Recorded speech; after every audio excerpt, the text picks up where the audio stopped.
Watermelon juice may look simple, but its journey begins with fresh, juicy melons entering high-speed processing lines. From cutting and crushing to filtering, blending, and bottling, every step is controlled for freshness and taste. Step inside to see how watermelon is transformed into a refreshing juice.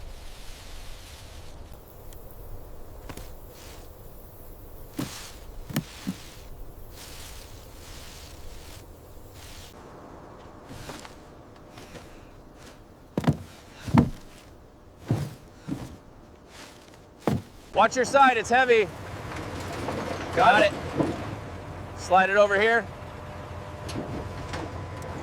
Stack 4 high on the far side. Confirmed. Moving to truck 3.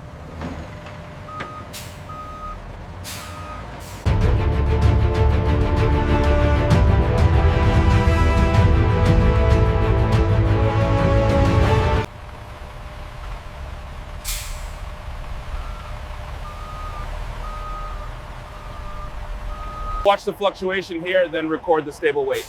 Okay, I see it stabilizing now. Recording. Put it right there, next to platform 3. Easy now. Make sure the next truck goes to staging area 4.